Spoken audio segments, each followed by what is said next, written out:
Okay, so I just want to use this video to talk about a special type of financial product that actually allows you to amplify the returns of an index. So these are called leveraged ETFs. Okay, so what is a leveraged ETF? Now I'm just going to read this definition because this pretty much says it best. A leveraged ETF, or exchange traded fund, is a marketable security that uses financial derivatives and debt to amplify the returns of an underlying index. Okay? While a traditional ETF typically tracks the securities in its underlying index on a one-to-one basis, a leveraged ETF may aim for a 2-to-1 or a 3-to-1 ratio. Okay? So what does this mean? So for example, let's just say that the S&P moves up 1%. Well, a 3-to-1 leveraged ETF will move 3%. Okay? So let's just go over to Thinkorswim. An example of this is the ETF called TQQQ. Now, the TQQQ ETF is a 3-to-1 leveraged S&P 500 bull ETF. Okay? So if we go down here to the chart, we can see that in the last week or so, TQQQ has gone from about 120 or 119 all the way down to about 80 that it's sitting at now. Now, in reality, the S&P has dropped about 12% in the last week. Okay?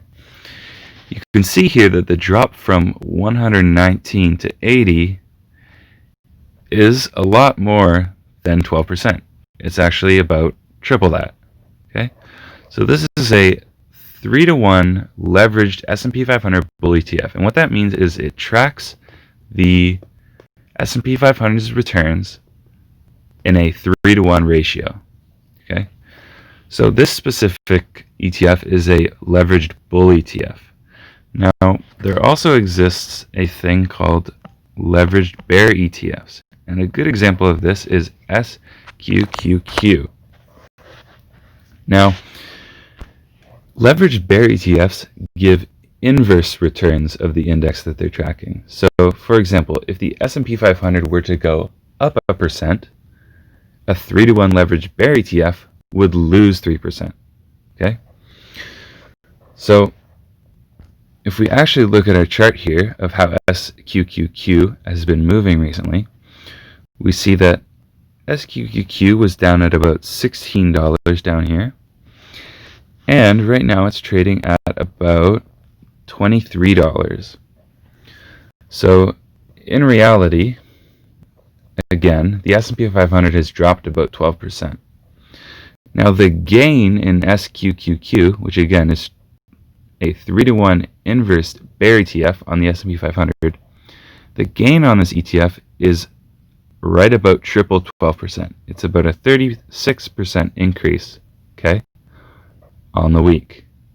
So since the S&P 500 has been dropping, and this is an inverse ETF, this ETF has actually increased, okay? Now, you can find these leveraged ETFs on tons of different indexes, maybe even commodity indexes, like there's ones that track oil and stuff. Now, the one thing to note about these is they're not good long-term investments, since the way the underlying derivatives, the underlying financial derivatives, are periodically refinanced, it leads to price decay over the long term, kind of on a scale of several months. That shouldn't be too much of an issue for this competition, since the competition is only 8 weeks. You shouldn't experience any sort of long-term decay, at least on any significant scale.